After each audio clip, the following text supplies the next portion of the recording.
it came from many sources actually, but it's all about the island in Denmark, which actually were in function from 1922 to 61, taking in women who actually didn't commit any crime, but maybe were a little promiscuous, and therefore didn't fit into the local societies in there. To speak frankly, I mean, they were too sexual and too open-hearted and too open-minded.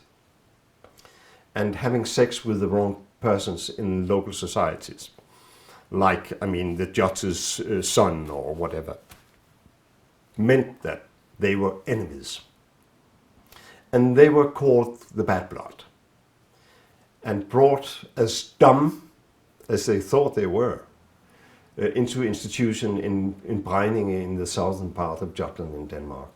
And there my father was a candidate in the 30s for a very short time. He wasn't, I mean, one of those who actually had something to do with the women, but he had big eyes. And he saw what they did to the women. They gave them some IQ tests that were extremely dumb, I can tell you. And from those examinations, they told who are mentally disabled and who are not. And the mental dumb persons, that means an IQ under 80, that's very low, I can tell you. They were placed in this institution, but some of the girls protested because they weren't that dumb, I'm sure.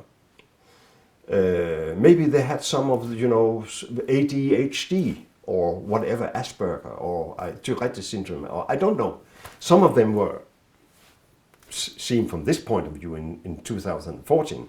Maybe they had a syndrome of a kind, but they were placed in an island in the middle of Denmark, a very small one, to stay there for the rest of their life, unless they were sterilized. Then they could be put back to society, not having children with the same genes. So this is perhaps one of the most harshful and grim episodes in the Danish history nowadays. And when we passed this island on the ferry boat, we did that 4 times a year. We lived in one part and we visited persons in another part of Denmark. Passing this island, my father emphasized every time to me, here is the most shameful place in Denmark. Look upon it, Jussi. See the women in there. They are innocent, in my opinion.